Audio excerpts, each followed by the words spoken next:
was the thought in chapter 3? Who can tell? Anshutalli, what was chapter 3 all about?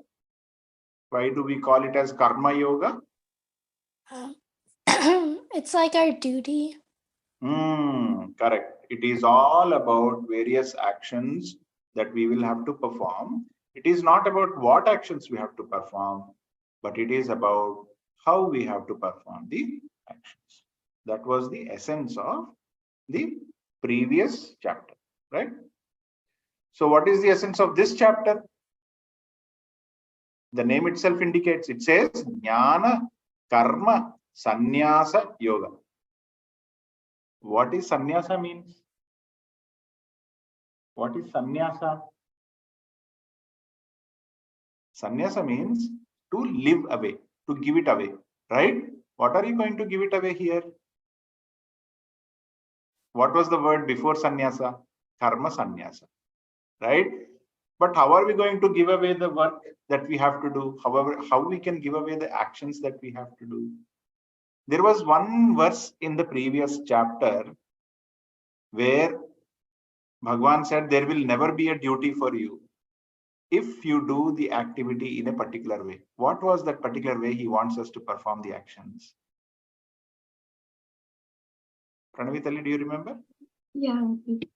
So we have to remember 3 points when performing a duty. The first thing, we must always think that we're just a tool in Bhagwan's hand. We're just an instrument in Bhagwan's hand.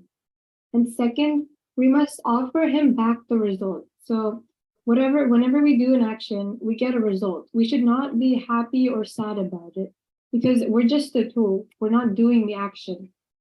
So we should offer it back to Paramatma.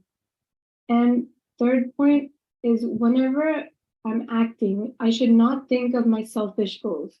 So whenever I'm performing my duties, I should not see my gain in the duties, because then the desire will still remain. But instead, I must perform the activity to serve the society, to benefit others. Perfect, Nana. Perfect. You have given the essence of the entire Karma Yoga. That is Karma Yoga, right? That is exactly what those 3 points that we have told is actually the Karma Yoga. Okay. So here Bhagwan said, when you keep working on that, because there are no more desires which are coming back into us, obviously, when there are no desires, obviously, there will not be a need to fulfill the desire, isn't it? How we fulfill the desire? Through our actions. So if there is no desire, then there is no need of any actions to be created. Who creates actions? Brahma Karma. Who creates? What is that? Annat Bhavanti Bhutani. Gautam, tell me that. Louder, better, louder, as loud you can.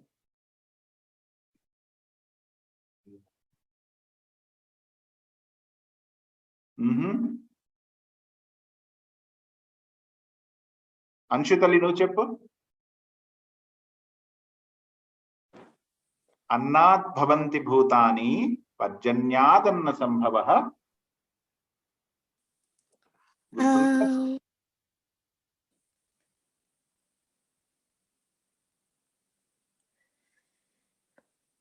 In that verse, there is a secret on who creates the duties. Brahma Karmodbhavam Vidhi. Know that the actions are being created by Brahma. Right? Through sacrifice, through yajna, we get rains. How we can do yajna? By actions, karma. Right? Yajna karma samudbhavam. But who creates karma? Brahma karmodbhavam vidhi. Right? Brahma karma samudbhavam. So we have to understand that the karma is created by Lord Shri Brahma. Why he creates that? So that we, silly people in this world, having lot of desires, coming into this world with a baggage of all the desires, can fulfill them. But if you don't have any desires, there is no need of creating an action or a duty. But there are few saints and there are some great Jagat Gurus like Lord Shri Krishna himself, who will come into this world for nothing. for doing nothing, but they will come to inspire us. That's it. And show us the path, right? They don't have any necessity to come, but they will come only to show us the right path. It is not their desire to show, but it is only out of compassion and love for us, they come into this world. Those are called as Jivan Mukta Purusha. Okay. All right. So chapter 4 is all about the dissolution of all the duties in the karma by traversing in a different path. Now, see why the 4th chapter has to be talked about. Generally, when a teacher explains a particular method of leading a life, right? What students may end up is, they may think that this is final. This is the only thing I need to do. But Bhagavan said, do karma yoga. Perform the actions using the 3 points that Pranavi beautifully explained. But people may just think that, okay, if I do that, it is enough for my life. I don't have to do anything else, right? But when you go into the temple, we all go into various temples. Gautam, we went in Rajahmundry, we went to a temple, right? How do you go? You put your slippers outside somewhere, there will be a stand, you put there, and then what you do next? Wash your feet, and then go into a big, have you seen the big Gopuram? A big door, right? Is that the ultimate door?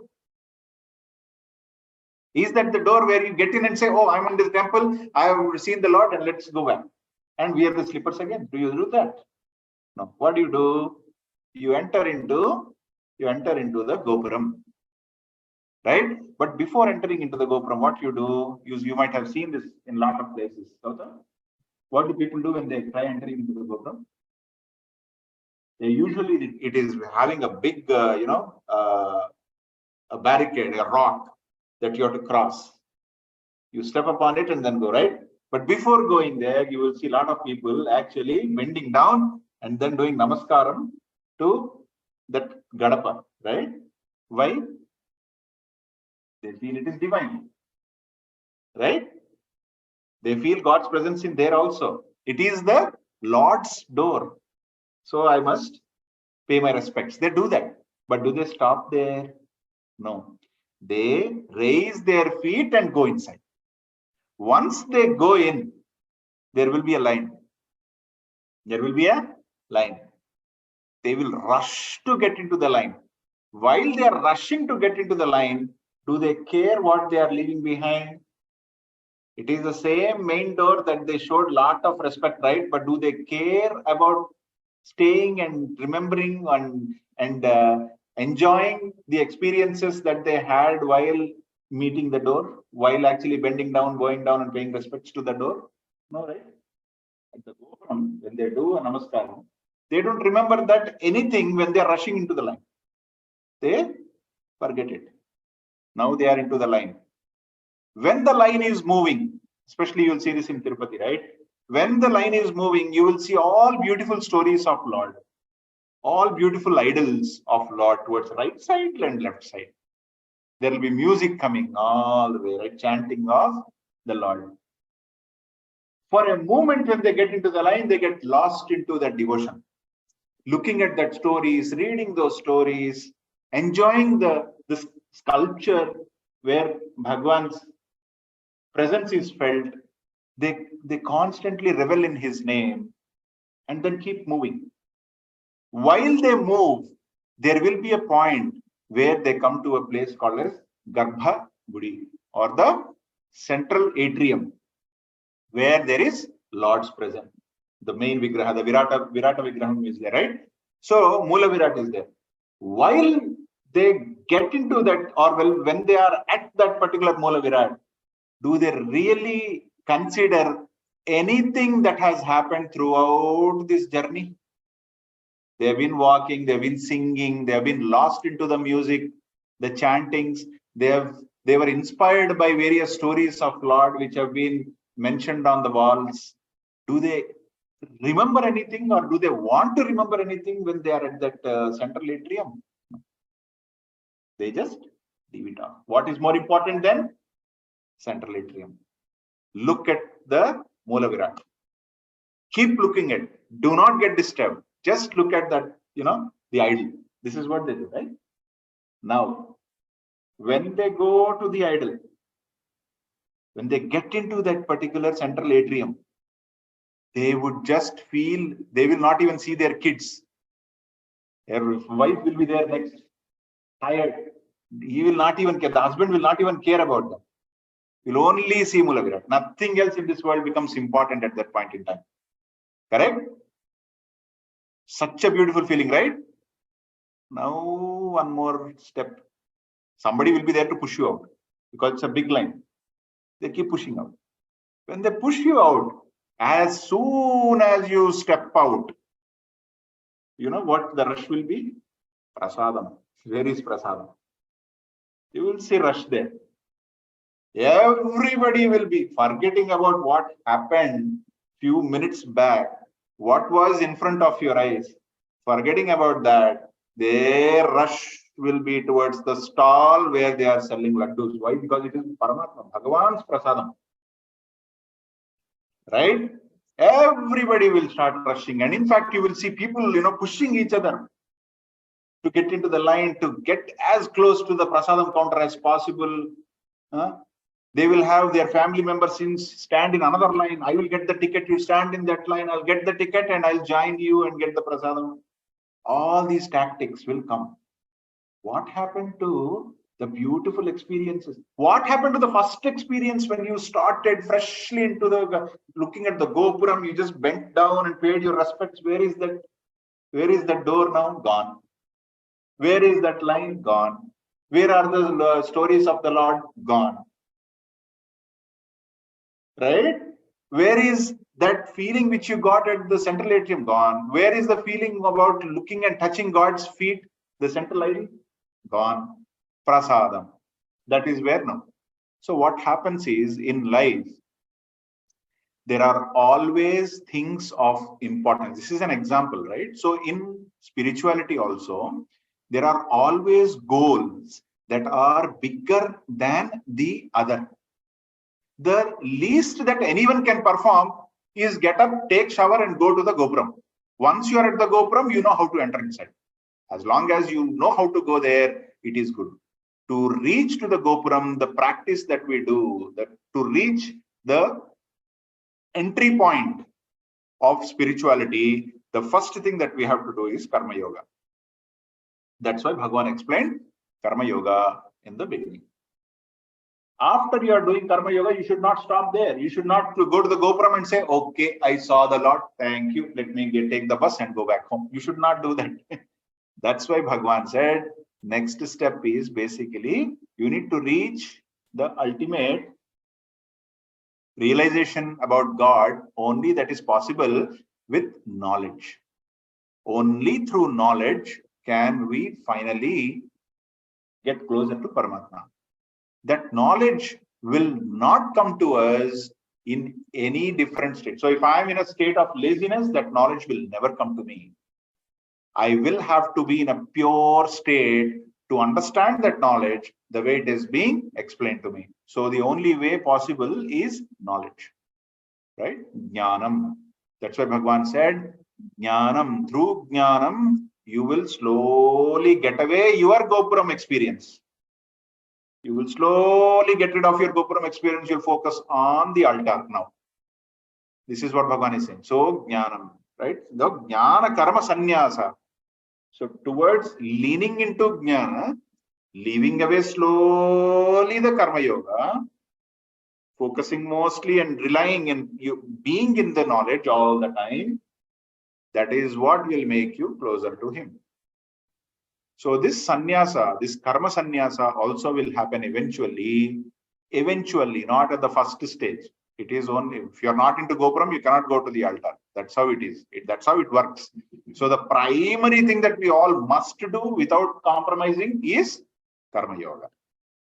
Beautifully explained by Pranavi. Those 3 steps, if we follow, we will be eligible to get into the temple. Okay, all right. So with that, Bhagavan is now, as a very passionate teacher, is sometimes when you impart knowledge on how to perform things, right?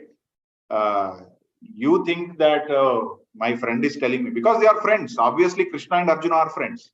They are relatives, in fact. Baba, right? So, oh, Baba told me something. I'm okay with that, right? You may get into this mood. Usually, when people of your age, when they speak to you, you may not consider them seriously. But if somebody says, hey, you know what? I have already trained IAS, 100 IAS engineers. That's why to train you now, I'm giving you this knowledge. Then you say, oh my God, you trained 100 IASs? IAS is basically Indian Administrative Service, like a collector and all the administrative service in India, right? So it's a very difficult profession to achieve. Now, if you say I've trained 100 people, you are the 101st. What will happen? Will you show interest or not? Will you show seriousness or not? You will. But if I don't tell you that, if I tell you, oh, this is my first batch, welcome to my first batch, here, you can be trained. I'll try my best. Will you really take it seriously? Where I am, he doesn't even have an experience of training people, and I'm here wasting my time. So, Bhagwan very clearly explains from where this Karma Yoga knowledge is being imparted to Arjuna. Who Krishna really is being told here. Okay, so let's go to the first verse of chapter 4. All right. Anshutali, will you chant after me?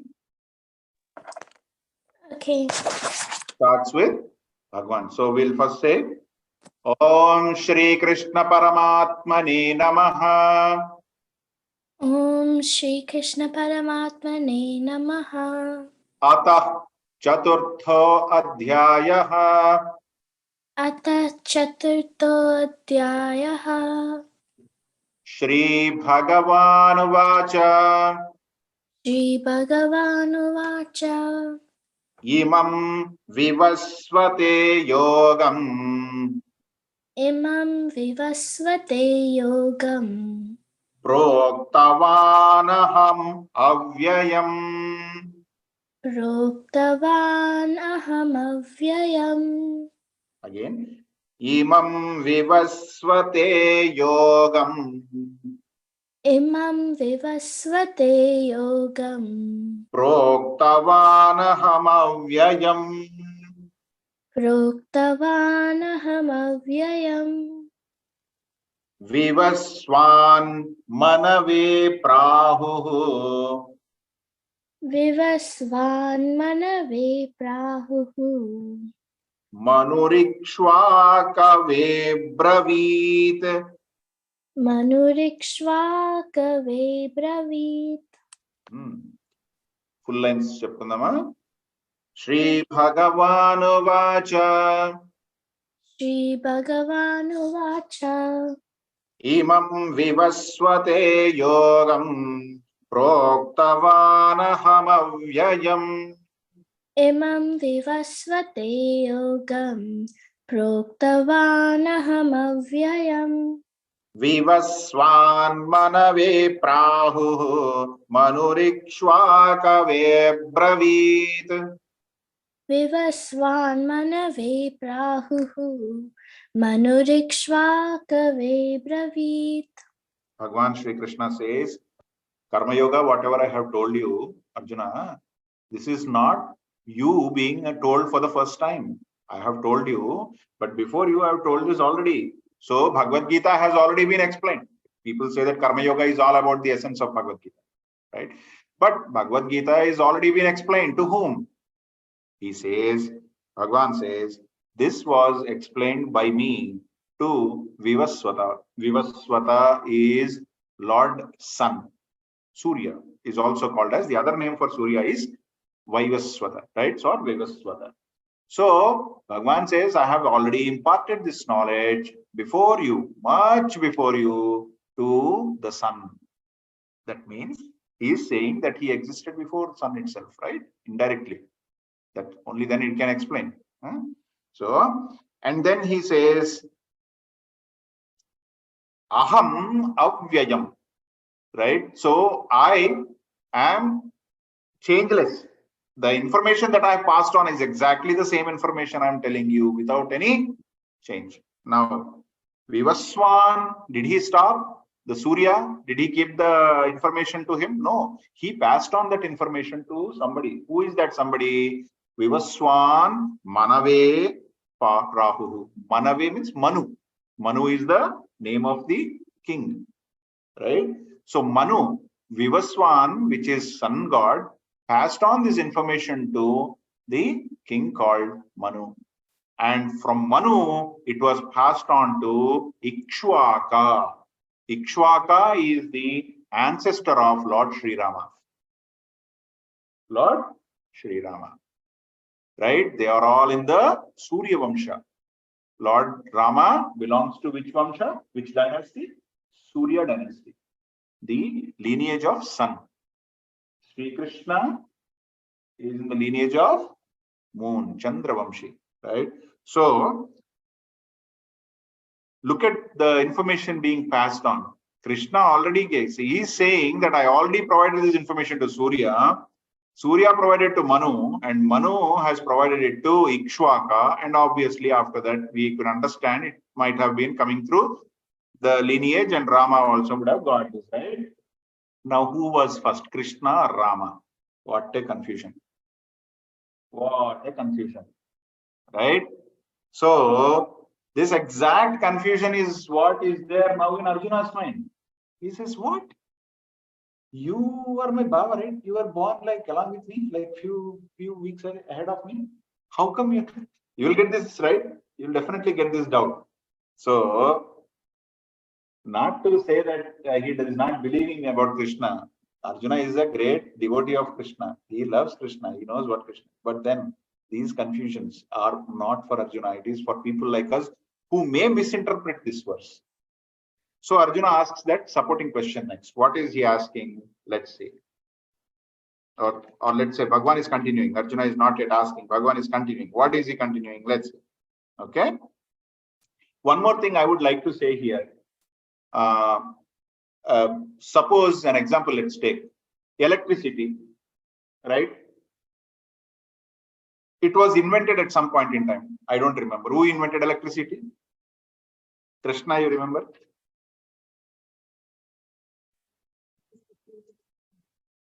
Huh? Thomas Alva Edison. Let us assume Thomas Alva Edison. It was bulb. Thomas Alva Edison was for bulb. That is an instrument tool. But electricity itself, right, was invented by somebody, some scientist. Now the question is, until that was invented, do we believe that electricity never existed? It was existing before the inventory also, right? That's why it was invented. Isn't it, Gautam? Logically, electricity was present. Only thing, it was not identified as electricity. It was not invented as electricity it was not discovered by somebody as electricity. It is not an invention, it's a discovery. Right? It is a discovery. Apple falling from the tree and law of gravity, we say it is a discovery, because before that incident also that Isaac Newton saw, the law of gravity and formulated theories around it, this incident has been happening from ages, millions of ages, eternally, isn't it? From the day when the plant came and the fruit was there on the tree, from that day onwards, this event has been happening. It is only later that somebody realized that, oh, this is falling because of gravity. But the gravity was always there. Similarly, I think Bhagwan is trying to explain, like, I am imparting you this knowledge does not mean this knowledge is born now. This knowledge has always been there. Many thousands of years ago, when sun was created for this universe, I gave this knowledge to sun as well. That means, did this Karma Yoga start then? It was existing much before. It was only that it was imparted to sun at that point in time, right? Karma Yoga as a concept was always there, right? So that's the knowledge. Now, let's go to the second one and see what Bhagwan is continuing. Pranavitali, why don't you repeat after me? Evam parampara praptam. Evam parampara praptam. Imam rajarshayo viduhu. Imam rajashrayo viduhu. Rajarshayo means Raja Rushi Yo. Raja Rushi Yo, right? Raja Rushi means the Rushis, the kings who later became saints, right? Those are Raja Rishis. Best example, Vishwamitra, Janaka, right? These are all the kings that took saintly roles in life later on. Those are Raja Rishis. Evam parampara praptam. Evam parampara praptam. Imam rajarshayo viduhu. Imam rajarshayo viduhu. Sakalene hamahata. Sakhalene namahata. Yogo nashta parantapa. Yogo nashta parantapa. Let's do the full line, Tali. Evam parampara praptam. Imam rajarshayo viduhu. Evam parampara praptam. Imam rajarshayo viduhu. Sakalene hamahata. Yogo nashta parantapa. Sakalene hamahata. Yogo nashta parantapa. So I gave you this knowledge. I gave it to Sun. Sun gave it to Manu. Manu gave it to Ikshwaka. Ikshwaka might have given to all the kings under his lineage. And this information has been coming through generations now. But how many of you are following this? Arjuna, you yourself are running away from your duty. If you ever knew that this information was existing and if it was imparted correctly to you, why would you ever run away? If you already knew the answer to the question, why would you answer wrongly? When a question is asked in the examination, if you already know the answer, why would you answer it wrongly? You will write the right answer, correct? So then, is it teacher's fault? Teacher actually explained. Or maybe while explaining, it was not explained in the same context as it should be. So he cut down few. You know, when things pass on from one person to other person, there is always some kind of misinterpretation that happens. There are many social experiments that have been done. People are made into stand in a line, and then the first word will be whispered in one's ear. It will go to the second person to third person. When the line ends, what the last person tells the first person is completely different from what started. This actually happens in real life, right? Because I misinterpret what I have heard, I give my own explanation to it. And then it goes in a different way. So Bhagwan is very, very cautious about how life is going ahead and how the information is getting lost. So he says, though I have provided this information, though it is being passed on from generation to generation through sages to sages, but still this information over many generations now has been lost. He is giving that explanation. He is giving the disclaimer that I believe strongly that the information is lost. And that is why I am trying to impart this again to you, my dear Arjuna. Understood? Why would he have to do that to Arjuna? Why? Why to Arjuna? Okay, the information is lost, but why to Arjuna? He could have given that to Duryodhana. That guy would have been a good person, right? Huh? So let's see why. Third one, Krishna, can you chant after me? Yes. Vayam maya tedhya. Sayevayam maya tedya. Yoga prokta puratanaha. Yoga prokta puratanaha. Bhaktosi me sakha cheti. Bhaktosi भक्तोऽसि मे सखा चेति Rahasyam hetaduttamam. रहस्यं ह्येतदुत्तमम्. Let's do the full line. Saye vayam maya tedhya. स एवायं मया तेद्या We're doing full lines, right? Saye vayam maya tedhya yoga prokta puratanaha. स एवायं मया तेद्या योगः प्रोक्तः पुरातनः Bhaktosi me sakha cheti rahasyam hetaduttamam. भक्तोऽसि मे सखा चेति रहस्यं ह्येतदुत्तमम्. Sa eva ayam maya te adhya yoga prokta puratanaha. This old knowledge has been a secret, has been a rahasyam, it has been a secret, right? Why it is a secret? Why do you maintain secret, Gautam? Why do you maintain secrets usually? What is the reason behind keeping something a secret? To not let others know what I know, right? Which means I want to keep everything to me. I don't want to share it. Bhagavan is saying this is a secret. So people who are knowing this information, do they want to just keep it to themselves? They have been sharing this information, right? Then why it is secret? It is secret because there are things that are kept as secrets because you don't want that information to go out. You don't want others to be benefited or impacted because of that knowledge, right? But clearly, Bhagavad Gita is not that kind of a knowledge. Bhagavad Gita should be shared to everyone. Then why it is a secret?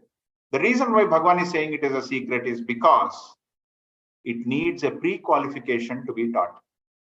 A person who has no faith, a person who is not devoted, cannot be taught this knowledge. So gurus do not just take anybody. Like Shankaracharya did not take any random people as his disciples. Why? Because there is a pre-qualification factor. Even when Swami Chinmayananda went to, have at the devoted feet of Swami Tejamayananda, he just said, no, get out. Who are you? You just go back. Bring a letter from your previous teacher that you are qualified and you are then, and only after looking at that, paper, I will accept you. Why? At that point in time, Swami Chinmayananda was fully loaded with desire to gain this knowledge about spirituality and forget about all the other things that he was wrongly doing. He was a reporter and a journalist earlier, trying to prove that these Babas and Swamijis in Himalayas who are sitting are fooling people around. That's what he wanted to write as a journal. So he goes to Himalayas and then realizes that he was wrong. And when he actually went to Swami Shivananda for initial, for initial training, everything was done. Sannyasa was given to him. He was trained. And while he was in his progress, looking at the progress, Swami Shivananda said, okay, go now to Tejamayananda. Rest of your spirituality will be taught by him. And when he traveled all the way to Uttarakashi, he did what he got finally. He waited for a long time and finally Swami Tejamayananda says, go back. How do I know that Swami Shivananda has sent you? Bring a paper or something. Now, Swami Chinmayananda did not feel bad. He just started walking back. He went back all the way, right, to Kashi. Now, at that point in time, Swami Tejamayananda's students, they asked this Swami that, Swami, we see that he is very faithful to you. He is devoted to you. We can see it in his eyes. He came all the way, right? And I don't think he was bluffing. Then Swami Tejavananda says, I know that. I know he's not bluffing. But I want to see whether he's qualified enough to become my disciple, to learn from what I have learned from my gurus. So this is a qualification factor. What he was looking at is how much devotion Swami Chinmayananda had, and there was no comparison to what he had. He goes back, comes back with the letter. Chinmayananda Swami, he doesn't even looks at the letter. He says, he hugs and then says, be my student. So gurus handpick the students through pre-qualification, especially when it is about imparting knowledge related to Vedas, right? And it is nothing wrong. The only thing is, it cannot be imparted at a state of mind where you can easily misinterpret and then pass on that information, that which exactly has happened from generations. You see the previous verse? That's why it was lost. If you don't want to lose something, you have to keep it as a secret and share it only with those who are qualified enough to be shared with that knowledge. At the same time, you should openly invite. Those who are qualified will always stay back. This is how it happens. This is how the world operates. Okay? So Bhagavan is saying, Sa evam maya dedhya yoga prokta puratana. From old age, I've been explaining this information to everyone, right? I am telling to you specifically, I have selected you, Arjuna. Why? So if we want to become Arjuna, we need to see what Bhagavan is looking into Arjuna. The same thing we should also have when we go to our teachers. What are those things in Arjuna?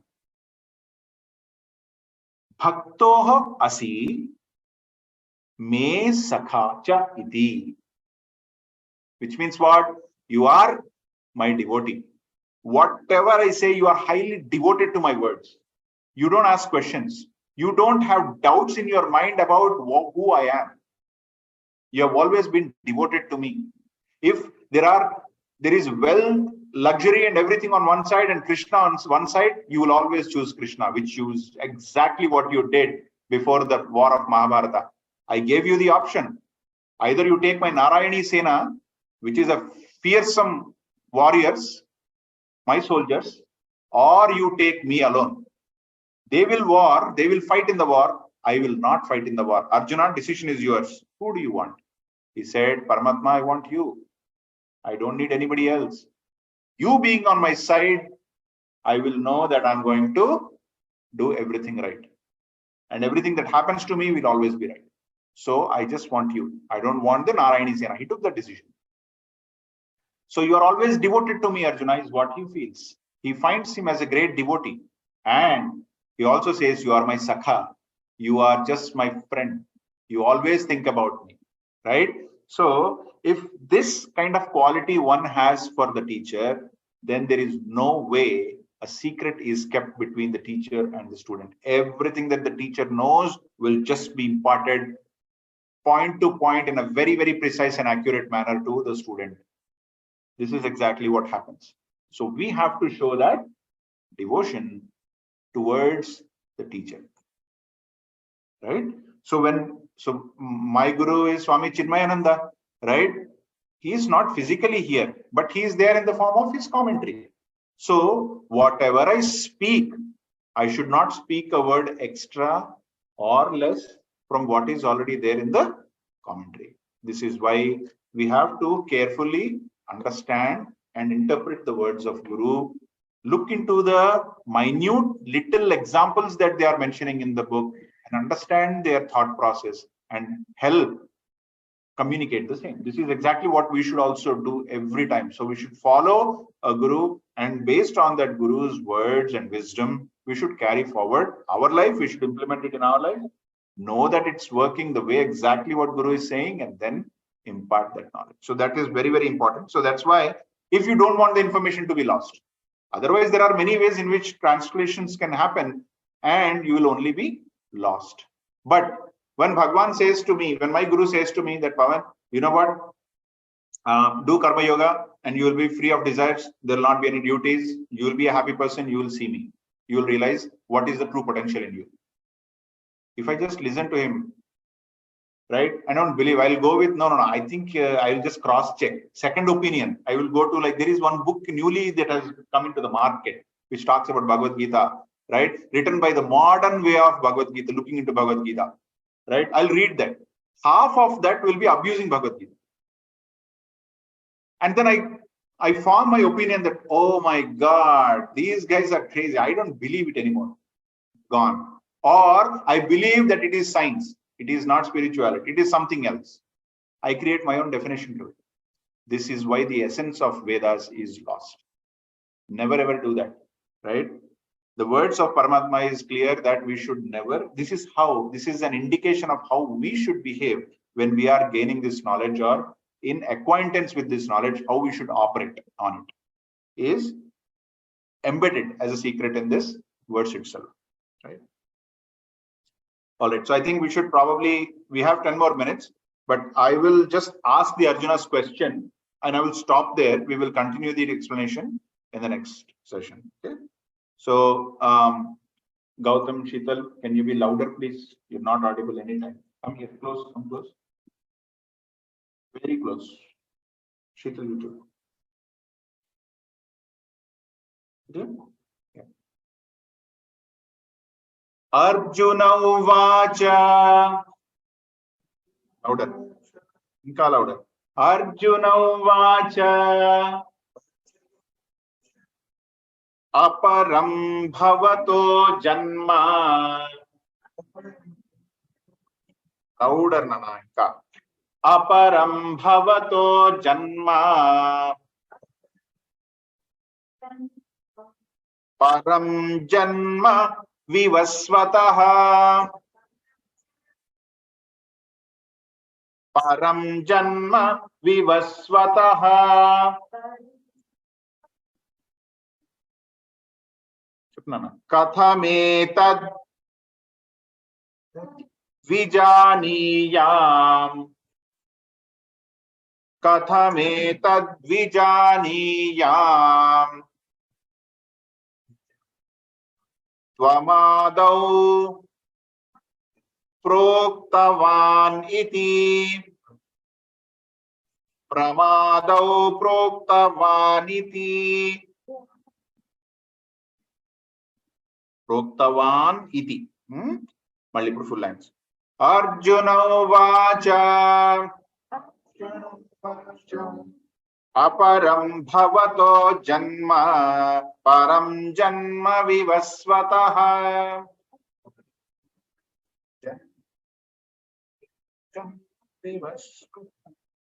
Kathametad vijaniyam. Tvamadau proktavaniti.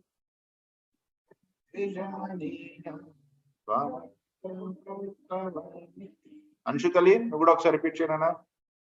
Arjuna Uvacha. Arjuna Vacha.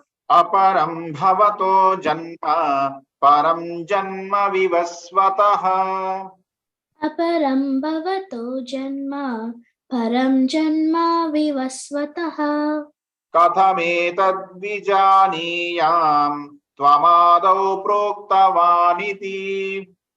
Kathametad vijaniyam. Tvamada proktavaniti. So in order to not leave in anybody's mind an impression that an inconsistent statement has been made by Bhagwan, because Arjuna may be devoted, not many of us sitting in this room or not many of us who are reading this book, right? So to avoid any kind of confusions, Arjuna is asking a straight question to Paramatma. Very, very logical question. This is why we use always our logic every time, which he is also doing right now. What is he asking? Aparam bhavato janma, right? Param janma vivasvataha. Param means greater. Greater is sun god, because he came long back. You and me are born now. Katham etad vijaniyam. How this information was told by whom? Tvam. When? Adau, long back. How did you explain this information to Sun, Lord Sun, if you and me are born now and Sun has been from ages and millions of years? How is it possible? Very, very logical question of Arjuna, right? And we have to wait what Bhagwan answers to Arjuna to this question. Now, here Krishna is being considered as a form. Krishna is being considered as a humanly form. But is Lord Shri Krishna a humanly form? Is he a human being? A very good question. This is what we need to contemplate, understand. If we know what Krishna is all about, then this question would not have arisen. But because a lot of people do not consider Krishna as who he is, these questions will keep coming. And on behalf of every such individual who has this question, Arjuna is asking this question to Lord Shri Krishna in this chapter to clear all the confusions. We should also get our clarifications cleared in the next session. All right. So let's close the session with prayers. Greeting. Happiness to everyone. Om Sarvesham Swasthir Sarvesham Shantir Sarvesham Purnam Sarvesham Mangalam Sarve Bhavantu Sukhinah Sarve Santu Niramayah Sarve Bhadrani Pashyantu Ma Kaschid Dukkha Bhag Bhavet Asato Ma Sadgamaya Tamaso Ma Jyotirgamaya Mrityorma Amritam Gamaya Om Purnamadah Purnamidam Purnat Purnamudachyate Purnasya Purnamadaya Purnamevavashishyate Om Shanti Shanti Shanti Harihi Om Shri Gurubhyo Namaha Harihi Om. Thank you, everyone. We'll catch up again in the next session. Have a wonderful rest of the week. Jai Shri Krishna. Jai Shri Krishna. Bye, Uncle Jason. Bye. Bye. Bye, Ma.